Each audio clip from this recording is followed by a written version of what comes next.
I had the opportunity today to interview someone who is near and dear to me because she's my trademark attorney, but I am going to formally introduce her to you. This is one of the baddest IP attorneys on the planet. She is spirit led, God filled, and she is the owner of the Creators Law Firm. She has been on TV, she's been on podcasts, she's been featured at conferences. So I want to wish a warm welcome into the kitchen with attorney Ticora Davis. Hi there. Hello, hello. Thank you so much for having me today. I'm super excited. My co-counsel, Fergus Marshall, might be coming in and out. But I am so happy to be here today. And thank you so much just for the opportunity to share my smarts with your people, your tribe, and your community. Thank you. Thank you so much.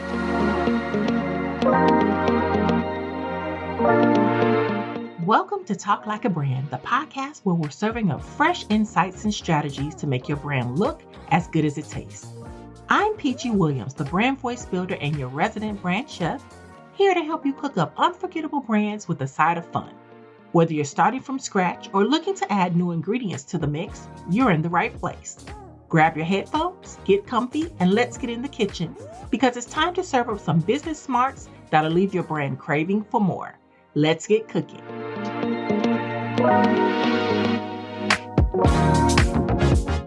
Now I'm just going to jump right in because everybody talks about trademarks so much and people are so confused, it seems like, even though you have all the information out there and there's quite a bit of information, people are still confused when it comes to trademarks. So can you just kind of tell everybody what's the difference between a trademark, the difference between a patent, the difference between a service mark, and why is it so important to protect your intellectual property? Absolutely. So I think of intellectual property as this huge umbrella. And so when you hear IP, it can really talk about a variety of things. Generally, there's 5 categories that your intellectual property will fall into. And most businesses have most of these or a little bit of all of them. Comfortably, I can say more than 60%. Let's talk about trade secrets. Trade secrets are a type of intellectual property. This could be maybe a unique formulation of a product or recipe that you pull together, a unique method, or for some of those in the service industry, this could be even like your proprietary frameworks of how you coach your clients, how you provide a transformative service. And because that is your secret sauce, so to speak, you want to protect it. A trade secret, it's not best to disclose that in a copyright application most of the time. So people will protect that with a confidentiality or a non-disclosure agreement. That way, those maybe even students who come into a coaching program or employees and contractors who provide you with support, they are saying, hey, we are going to keep this strictly confidential and we are going to honor how you want us to use this information and not share it with the world. The next type of intellectual property are what we call personality rights. This is the right to use someone's name, image, and likeness for a business or commercial purpose. Think a money-making purpose. We hear about this when celebrities pass away and their estate wants to put their names or their images on different items, like Marilyn Monroe. We've seen her face for decades on posters and things of that nature. Well, those are her personality rights. And that's really tied to the state in which you pass away in as well. What type of rights do you have? What type of rights do your estates have? But it can also just be housed up in how people own those trademarks and those images. The next would be copyrights. When you think of copyright, I want you all to think content, C and C. Copyrights protect content. So when we think about content, this might be the photos, graphics, videos you post online. This could even be the books that you write, meaning the content, presentations, emails, SOPs. Copyright extends to a lot of stuff that we do within our businesses. And so copyright will protect literary works, or it can protect artistic works, including choreography. And so your copyright will come into play in that regard. You cannot copyright a name. You cannot copyright a short phrase or a tagline. That's more appropriate for a trademark. A trademark, think of a title, so T&T, right? Trademarks protect the title of things or the names of things, like your business, your tagline, your logo. And they serve to help people identify your business, your brand, or even you as the source of a particular solution. And so if I'm saying I want to work with a particular business coach, for example, and then someone says, hey, you should work with business coach Tanya. Well, business coach Tanya may have a great program called, the Secret Society, and she can trademark that program because that is her product or service, right, that she's sharing. She could even trademark her own name because many coaches, consultants, they're building personal brands and they want to make sure that they own how they use their name. And a trademark can even extend to taglines, kind of like Nike's Just Do It. The other things that trademarks can also protect are unique colors, unique sounds, and unique scents. Those are, meaning smells, those are very rare. They're not impossible to get, but it is possible. Other things that a trademark can cover too are product packaging. So, or how a particular look. So, like the Adidas 3 stripes, we normally see that on a shoe or even on like jackets. You don't even have to see the word Adidas, but if you know it's 3 stripes, you're like, oh, that's Adidas, right? Or Mhm. even the nasty Easter Peeps bunnies. They Don't talk actually about have, my peeps. Don't talk about my peeps. okay, I mean, I'm judging them. I don't know why they're made, but okay. But listen, they actually have a trademark. Those are called trade dress. And so that actually protects the features of a product. Now, patents are going to cover inventions. There are 3 types of patents: a utility patent, a design patent, and a plant patent. Plant patents protect unique plants that scientists develop. That's how I was first introduced to intellectual property because I have a botany background and I have a science degree. Now, then we have utility patents that protects how something functions. Like, how does your phone function or how does the engine of a car work? There are patents in that. And then design patents are kind of similar to trade dress, those trademarks that protect the features of a product. You basically can get a patent that covers your product packaging or how something looks. The thing about patents, though, is that they expire. Trademarks never expire. Your business can literally use a trademark, as I like to quote Andre 3000, forever, forever, ever. That's true. Forever, ever. But a patent will have a lifespan. So if it's a design patent, I think it's around 16 years. Utility patents are 21 years. This is kind of like how you go to a doctor and they're like, okay, this is this drug, but you can get the generic version. We've heard that before. The reason why pharmaceutical companies can create generic versions of the drug is because the existing patent ran out on the original. So Oh, that's why wow. you can get, hey, this one, or you can get the generic kind. And the only reason they're able to do the generic aspects or versions of it is because that utility patent has expired. And now it's a free for all for other people to develop that same product. So people who have patents, they have a certain amount of time to exclusively use that invention until it becomes available to the public. That is not the same thing for trademarks. Wow, you have given me so much information. You've given us so much information.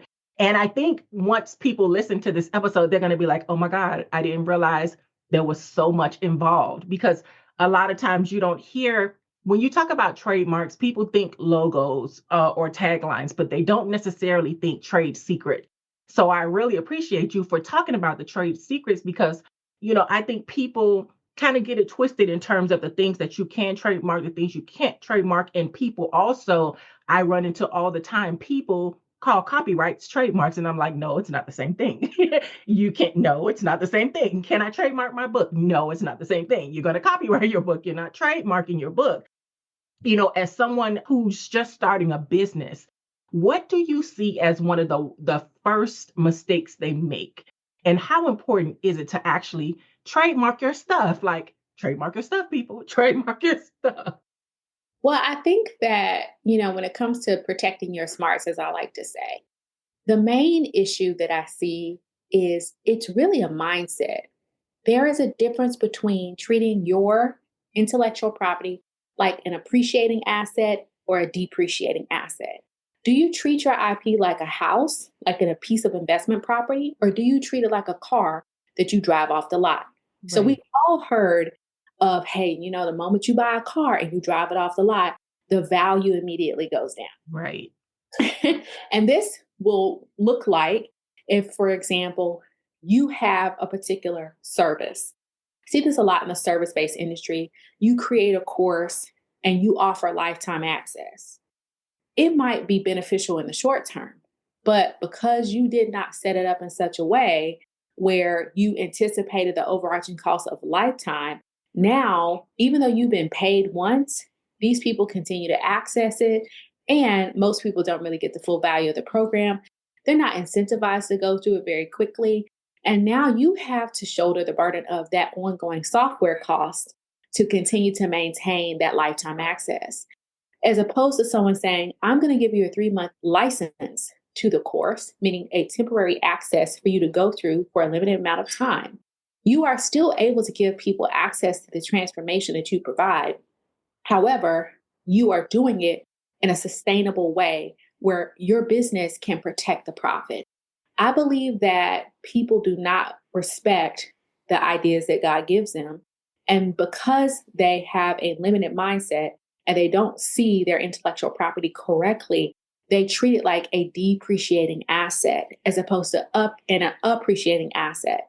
My husband and I invested in real estate, we bought a piece of property, I think in 2019. It was a condo for $90,000, right?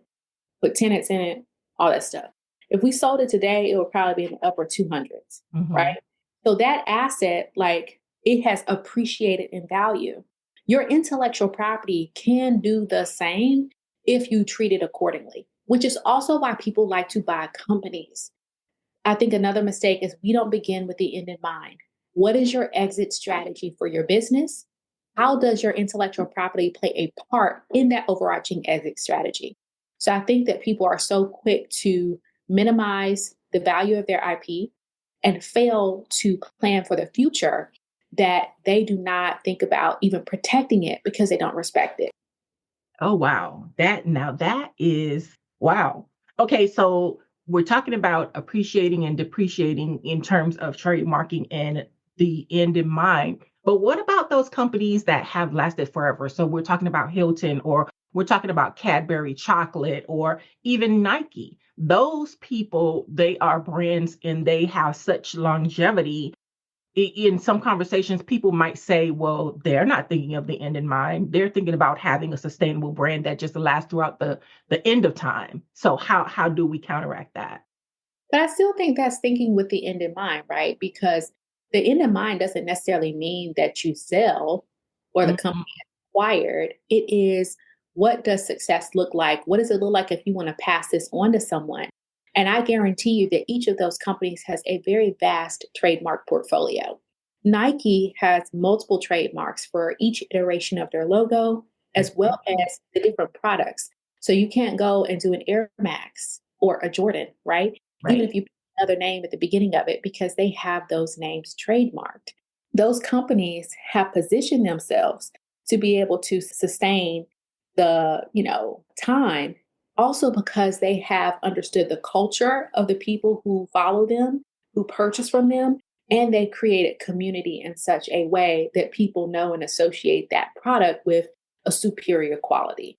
I think that also when we think about those things with respect to our brand, we can manage and control how the public perceives our business by way of how much we control or exercise control over our intellectual property. If you do not have a trademark that is registered federally, you do not legally own your business name. The only way to legally own it is to have nationwide brand protection. Otherwise, you will have something called a common law trademark, which protects you in your geographic region, but it does not prevent somebody else in a different state from opening up a similar business with the same name as you and competing with you. And so these folks are moving accordingly with different visions for their business, whether it might even be a 5-year vision or a 10-year vision. They may not be thinking 100 years ahead of time, but they are using foresight. When it comes to legal, if you want to have 20/20 legal vision, and we can talk about that in a second, you need to have hindsight, insight, foresight, and oversight. And I can break that down in a second. Wow, that's amazing. So I'm glad you talked about that because I teach branding and I tell people all the time when you're building your brand, you're building what people perceive. Like a paperclip. You can buy a paperclip in the dollar store for 10 cents. You go to Target, that paperclip now becomes $4. You take it to a department store, that same paperclip now becomes $200. You go to a store on Rodeo Drive, and now that same paperclip is $1,000. How do you want people to perceive your brand? And so when you tie in that perception, having those trademarks is so important. But I see so many business owners there. It's almost like they're afraid, or they're like, well, why should I? Why should I spend the money to trademark? Because it's so expensive to not just maintain it, but protect it. But I tell people all the time, well, not protecting your trademark is like sitting on your sofa and watching a burglar come in and steal all your stuff in front of your face, laugh at you in your face, and walk out the door with your stuff. Are you going to sit there and let them do that? No, you're not going to do that. You're going to protect your property. So you need to look at your trademarks and your copyrights and all those things as your property. But I'm finding like entrepreneurs, especially, they just feel like it's just so tedious and so expensive. But again, I want you to negate that. And I have multiple trademarks. And was it expensive? I would say no. Why would I say no? Because that's my IP that I own. Nobody can come and take that. Or I can legally defend it, which of course, I had to. I had to defend one of my trademarks. Was it costly? Yes, it was, but was it worth it? Absolutely. Because now they can't use it. They had to pay, all those things. What I'm finding, especially having conversations with so many different entrepreneurs, some of them are just so afraid of taking that next step. So as a trademark attorney, can you kind of speak to that? I know it's about mindset, but can you kind of speak to changing the mindset of those people who are starting business and who really need to think about when they actually need to trademark and why they need to trademark? Absolutely. I think first we have to address people saying that a trademark is expensive or it's an expense. If you categorize filing a trademark as an expense, you're wrong. A trademark is an investment. An investment creates an asset that will help you produce profits over a number of years.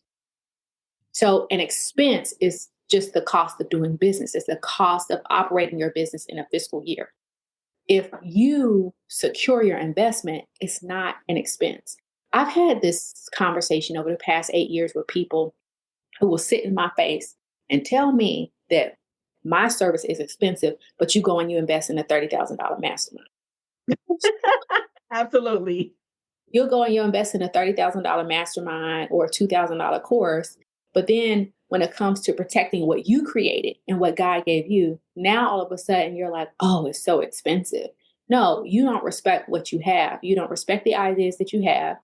And you don't think that it's worthy enough to be protected until somebody else wants it. About 50% of the people that come to me, they're like, somebody else has my name. Now I got to protect it. Why are you so compelled? You're the opposite of an abundance mindset. Your scarcity mindset now is, okay, I've got to fight to keep what's mine, as opposed to being proactive instead of reactive. When you're reactive, you make me rich. If you want to make me rich, then that's completely fine. I guarantee you that legal services that are reactive make attorneys rich. And we're happy about that because we're Of able to course. solve the problem. But I would rather support someone who's not anxious. I would rather support someone who's inspired and hopeful and has faith in their business enough to say, I'm going to make the investment because ultimately I'm going to reap the harvest. So when it comes to that, there's a lot of mindset issues that people have to come with, and they have to overcome the fear of taking a leap of faith. Just like you would pay $30,000 or $25,000 for a mastermind, if you're creating content that the mastermind is going to help you produce, then naturally you should protect it. People think that legal is an option, but it's essential. Generally, over about 75% of business owners, based on some of the data that I've done and researched, they believe that they're at risk for being sued. And about 50, I think 50 so percent or not, actually are sued. or they are involved in a lawsuit over the course of doing business. It's just inevitable. Like the bigger you get, something's going to happen when it comes to risk. And a lot of people just fail to manage their risk. Risk management is looking at the holes and the gaps in the business and anticipating where you're weak and then saying, okay, I know I need to be proactive to fix that by way of insurance, by way of securing your IP, by way of making sure your contracts are tight. Because most people who you probably work with, and those of you who are listening, you have had an interaction with a client that has cost you money or has cost you time, both of which you can get more money, but you can't get more time, right? And then because you failed to make the investment, or you said, I'm going to go on ChatGPT and ask Chatty to create me a contract because I don't need an attorney. Now you're playing with fire as well. I think that there's nothing wrong with being resourceful and trying to make sure that, hey, this is where I'm at, but making it a habit of reinvesting in your business. I tell folks 2 to 5% of your revenue should be earmarked for legal. That means if you make $100,000 a year, 2 to 5,000 should be earmarked for some sort of legal counsel, plus solidifying the business. I think if we begin with that in mind, meaning I'm creating my fiscal budget for the year, I'm going to set aside 2 to 5% of my revenue. And I know that one of my goals this year is to get a trademark, in addition to all the other amazing goals that you have. Then that way you can begin to anticipate that and plan accordingly as for it being like a reaction. So trademarks are not an expense, nor really are they expensive. Generally, it costs so much more money for me to have to defend a trademark than for me to have to register it. So if I have to cancel somebody else's trademark, or if my clients are involved in an opposition matter, you're probably going to pay a minimum of $25,000 as opposed to paying around $2,000 to register the trademark in the first place. Are you ready to ignite your brand and watch it shine? Join Prism, the exclusive membership that gives you the tools to create, brand, and grow like a pro. Whether you're just starting or leveling up, Prism is packed with everything you need to take your brand to the very next level. Join now at bit.ly/Prism now. Your brand's next big move starts here. Wow. See, y'all, this is why she's my attorney. Funny story. She has been my attorney for years. She has been my trademark attorney for years. Freshman Fun Box is just turned 6. This is year 7. And so when God gave me that dream on that Saturday night, that Monday morning, I was calling Ticora Davis. So she is not new to this. She is definitely true to this. And I hope that you all are listening, because we're not just talking about trademarks. Now we're talking about business savvy. We're talking about business savvy and mindset as well. And that's so important when we're talking about protecting your business, intellectual property. And I think sometimes when you move beyond the fact of this is not a hobby for me, but this is something that I have been spirit led to do, you need to get serious about all aspects of your business, especially when it comes to trademarking. And I love that. Thank you so much. I want to talk about branding. We talked about how, you see the 3 stripes and all these businesses that have kind of had longevity. But let's talk a little bit on a serious note about how do trademarks really boost your brand's value? A lot of times business owners, again, it's that scarcity mindset, and they don't realize that having a trademark actually makes you more valuable as opposed to not. Oh man, that's so good. Especially when it comes to having your business acquired, trademarks are so valuable. I don't want not, nor would I ever have an interest in purchasing a business where I don't know if I'm able to legally use the name in whatever market I desire. Mm-hmm. So trademarks and patents and any type of intellectual property that is registered and secured can be leveraged when the business is purchased. And so when you're negotiating that acquisition, one of the things that they're going to look at is your IP. And when they're looking at the IP, you can command a higher dollar amount because you have those things in place. I see it so much behind the scenes, but because we don't have these conversations quite often, and it's a little bit more advanced, not everybody is privy to what happens when someone wants to purchase. Further, even licensing opportunities. That is allowing another company to put your characters, your business name, whatever it is you create on products and merchandise. I love Afro Unicorn. I think that that brand is really great for all of us to study because she has done so well with licensing that character, the unicorn character, on so many things. And she just recently launched a partnership with Build-A-Bear. So all of that involves licensing, right? She has products and content in stores, particularly Target. She has books. So she is competing with some of these really big toy brands. But Afro the Unicorn is well positioned to dominate because of how she respects her intellectual property. Pinky Cole is another one. Pinky has trademarks, not just in the United States, but in other foreign markets. And she said it was expensive. That's what she said. But she said it was so worth it because she's thinking about global expansion. Mm-hmm. Having your trademarks, your copyrights, your patents, any type of intellectual property secured and locked down, it can be leveraged in negotiations. It's going to allow you to be able to command a higher dollar amount for the acquisition and purchase of the business. If you want to keep the business, then it also is going to help you when it comes to leveraging that in licensing deals. Tabitha Brown talks about that too, where she says, hey, she has these partnerships, but then they have to pay her more to license her trademarks when they put them on different products. So she's making money coming and going. But she had the foresight to begin to invest in her brand. She talked about this where she said she sold t-shirts. And I think within 24 hours with selling those t-shirts, she was made over $100,000. And Yes. she immediately thought, I need to protect this. I need to protect this. And so it was not an afterthought for her. She made the money and she said, I'm going to make the investment to protect it. And so when people begin to value who they are and see what it is that they bring to the table and continue to allow their imagination to be active and to dream, they won't limit themselves and ask silly questions like, is it worth protecting? Or when is the right time? You just make the move. Entrepreneurs are crazy people. We take risks all the time. Yes, we do. Yes, we do. It's just, it doesn't make sense for some of us. It's like, wait, you're going to leave stability of a job, you're going to leave stability of certain things and go out and launch something. And you don't really, you have a plan, but it's really not concrete. It's just a wing and a prayer.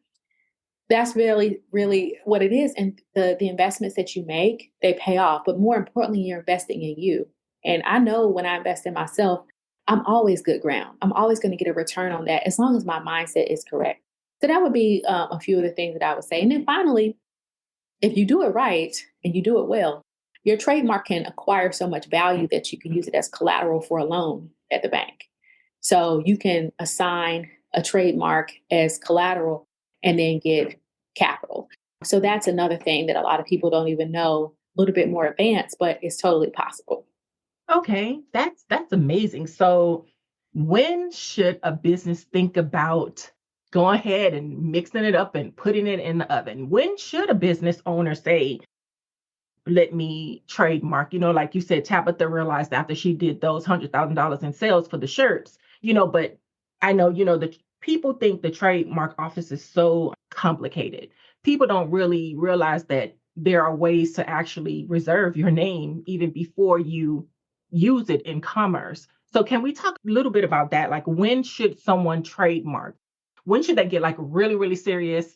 This is what I'm going to do. Let me go ahead and trademark, or at least reserve that name. Yeah. So in an ideal world, before they launch, right? Before you begin to promote, that's the safest time because then you get to see, is it available? Do I have a high chance of success? Are there any hurdles out there for me? Then after that, it should be soon after you're making consistent income and you have done the due diligence to make sure the idea is viable. That doesn't mean or guarantee that when you're like, I've got the perfect program, I've got people in it, they're getting transformations, I have to go and trademark this. It doesn't mean though that when you're ready, that your name will be available. So I've had that time and time again where people come and I'm like, I'm sorry, you're actually infringing on someone else's intellectual property. And if you continue to do this, it's a risk to you. And so I've had that happen a few times and it's unfortunate, but that's the risk. The risk is I make the investment maybe before I feel like I'm ready and I spend the money. and I see what happens and then I make it later. Or the risk is I'm going to launch and then I'll try to trademark afterwards. And there might be a chance that it's refused because somebody else has it. So ideally, as soon as possible, shortly thereafter, you're making money and monetizing it. You shouldn't wait years. I've had a lot of people wait years. I had one person who had her products in Target, and she came and I was trademarking it and going through the process. And then she got an opposition from another company that they didn't have identical names. This company was acquired and they were going after every single trademark that started with the first three letters the same as them. Oh, wow. So it would be like the equivalent of, I'm like, okay, I have Ticora hair care, and then Tic Tac, the gum company, is like, oh, because Tic Tac and Ticora, they both start with TIC, I'm filing an opposition. She had her products in Target. So she had waited until she actually got on shelves to start. And the crazy part was these people were not bothering people before that acquisition. But because they happened to acquire around the same time that she got to the point where she was selling her products in stores, it created a huge headache for her. And it's going on years. And I ended up referring that case out because of the complexities of it. But that's the danger of waiting. Sometimes you feel like, okay, I'm fine. I finally made it. Let me do some of these foundational things in business. But it doesn't mean that you're not opening up Pandora's box.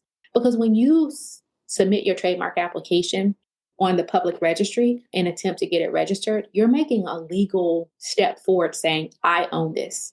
I'm claiming legal ownership over it. And so somebody else can have a problem with that. But if you don't have a search done, if you don't move when you need to move, you don't know what's going to happen 2 or 3 years down the road because circumstances change. I had the exact same thing happen with another client. She talked to me in 2018. She talked about somebody approached me in 2018 asking her, hey, I want your business name. And she's like, what are you talking about? No. And she's like, well, it doesn't look like your business is active and we've been using this name. If you start using a name and then you stop for a period of 3 years or more, then the argument is that you have abandoned the trademark. And if you've abandoned the trademark, someone else can pick it up and use it. So then we got into a legal discussion around who owns it, was it abandoned? And I really don't want to get into the complexities of the case, but it was very difficult and the client almost rendered me helpless. Oh. That's never a good thing where because of your lack of care and marketing of your business, that you render your lawyer or your accountant, whoever is trying to help you, helpless. I was able to save the trademark. I think the Lord just intervened. And he does when he needs to. We know that. We know about that.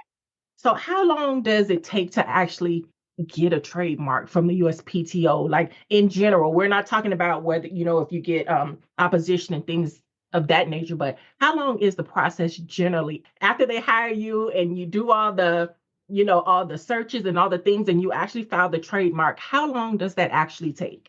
How long is the process? If it's like smooth sailing and there are no issues, it can take 10 to 12 months, which is always wonderful. Mm-hmm. And, I'm saying this as of January 13th, 2025. The timeline has sped up. Last year, it was taken over a year.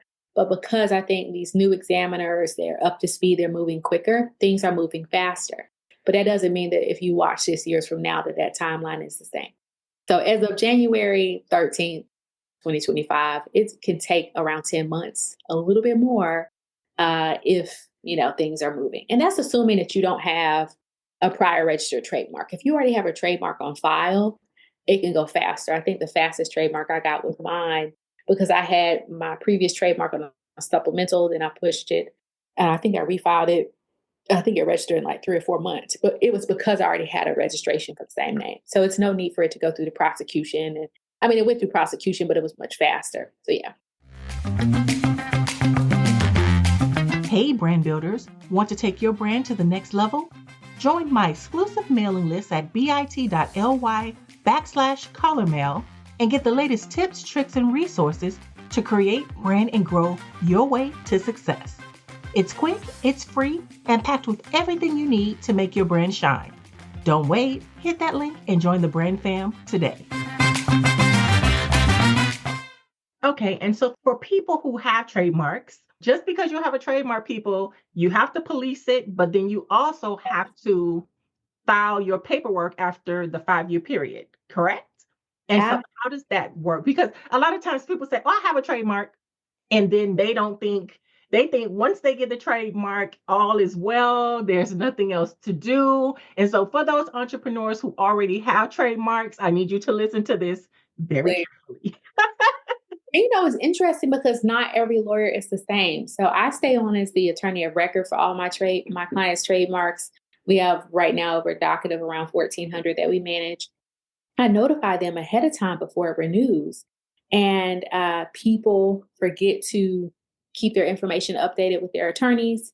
So that's never a good thing. But generally, when it comes to maintaining, you can hear it referred to as trademark renewal or even trademark maintenance. If you maintain that trademark, you need to file renewal between the fifth and sixth birthday of your trademark. Okay, the fifth and sixth anniversary of registration. After that, it'll be every 10 years from the date of registration.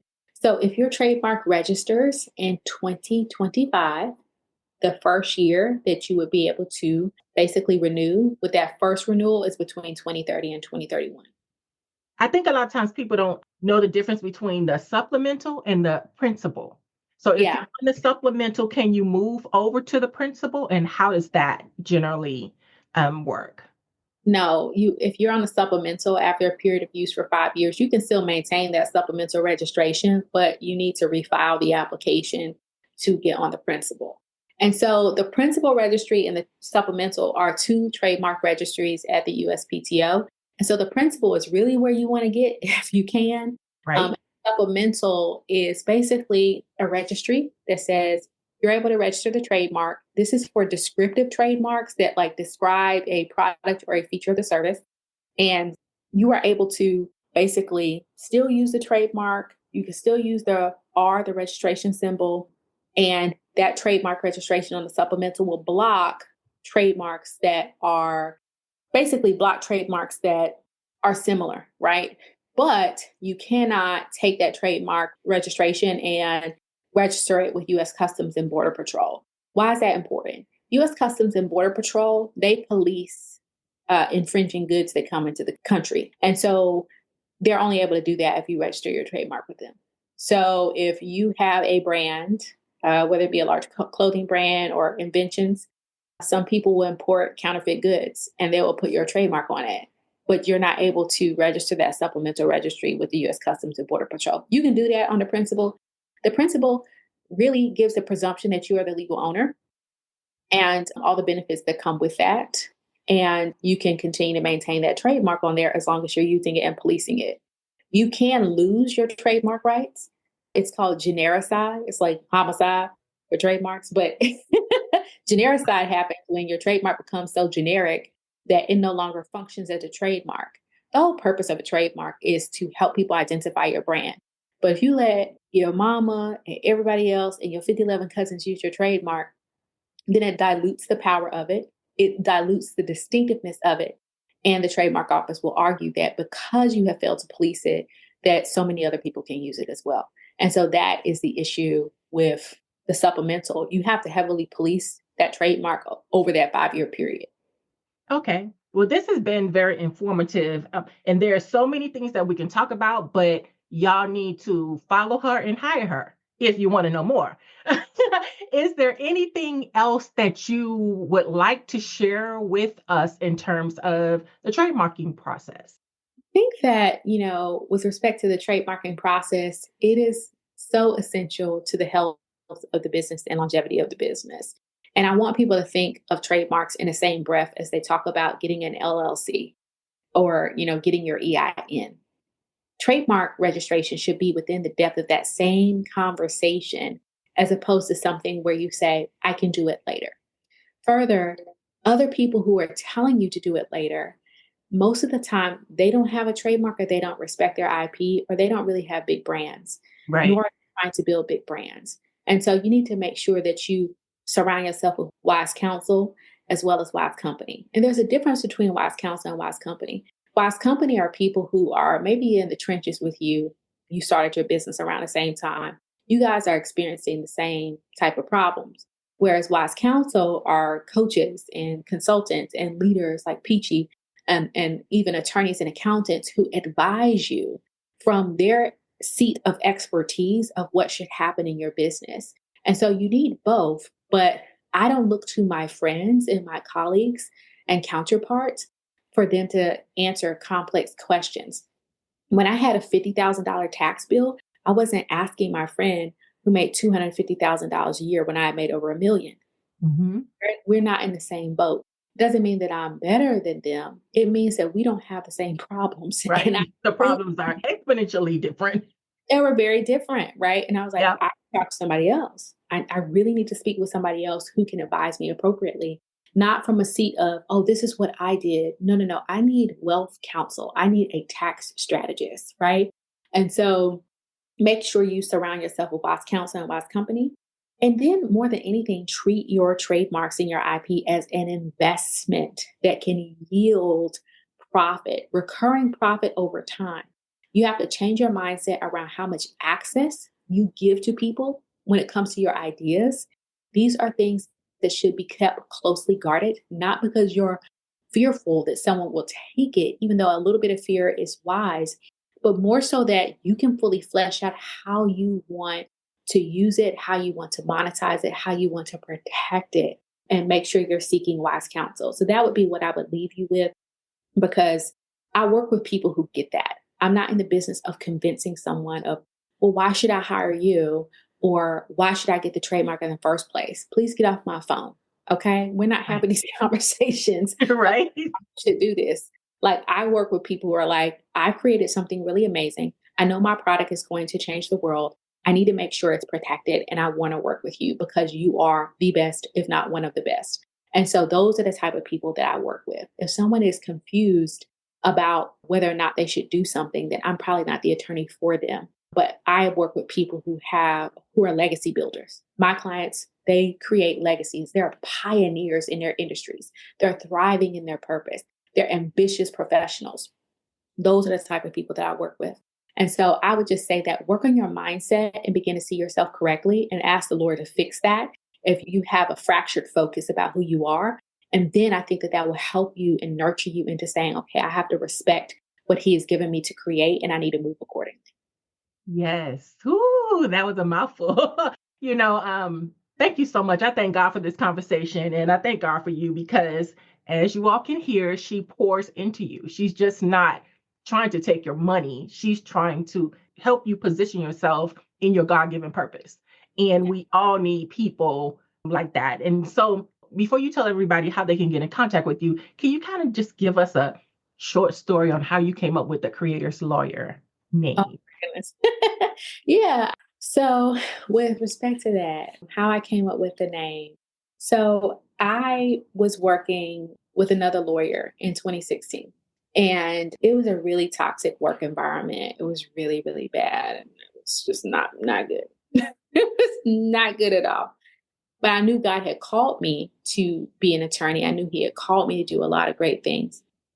And I ended up getting fired, and my son, who's 8 now, which is crazy, he, was 10 days old. And that attorney called me and he said, I no longer think you're fit for the success of this firm. You should stay home and get over your pregnancy brain or something crazy like that. So, you know, I said, okay. I just kind of sulked away. I didn't know what to say or how to say it. And I began to apply for all these jobs, and the Lord was not opening no doors. He wasn't cracking no windows. I'm like, okay, Jesus, like, wait a minute. I remember driving miles to a doctor's appointment and I just cried out to God. And this was in October of 2016. I said, Lord, are you trying to tell me I'm supposed to start my own law firm? I've applied for over 100 jobs. I have not heard back from anybody. And I know because you favor me, you can open up a door. And I said, are you trying to tell me I'm supposed to start my own law firm? And he didn't even say anything at that moment in time. It was just this peace that washed over me where I knew, okay, this is it. And I was like, I don't want to do that. No. Then I was just like, fine. I'm like, I know people, if they were driving next to me, like, is she okay? She's over here talking to herself. And I said, fine. Well, I'm not calling it the law office of Ticora Davis or the Davis law firm. So what am I going to call myself? That was one gift that guy I worked with gave me. He talked about branding yourself as a different type of attorney. And I think maybe that was one of the main things I was supposed to get from him working for him. I said, what am I going to call myself? And I heard God's voice and he said, you're my lawyer, the creator's lawyer. And I was like, whoa. So it was really just a God thing. Sometimes you just kind of cry out. Yep. God will give it to you. It wasn't no 5-hour branding session. It wasn't like I went through 50 names. It was just literally the Lord said that. And I realized that no matter what I do, that I'll always be his attorney, whether that was my name or not. But then it extends to the name of the firm and how we really strive to operate and support people over the years. That's how I came up with the name. It was really God who came up with it and he gave it to me. Thank you. And so that's a testament, guys. You hear it. What's for you is for you. Your journey is your journey. What God has for you, nobody can stand in the way. Nobody can take it away. And so you need to bet on yourself. So how Absolutely. can we get in touch with you? How can people get in touch with you for your services? Absolutely. Any platform you can follow me at Creators Lawyer, whether that's YouTube, TikTok, Instagram. But the best way to schedule a call for a free case evaluation is to visit creatorslawfirm.com. So creators does have an S on the end. Visit creatorslawfirm.com and you'll be able to schedule a free case evaluation. And a member of my team will be able to vet whether or not we're able to best support you. That is the best way to get in contact with us and get on our calendar as soon as possible. Well, thank you. Thank you so much. Thank you so much for coming on Talk Like a Brand. I just want to say, I know that where you are now is just a smidgen of where you're going. You have done great things and you're going to continue to do amazing, amazing things. And I thank you so much for supporting me and all my businesses as well. Thank you so much. Thank you for having me. I appreciate you. Thank you.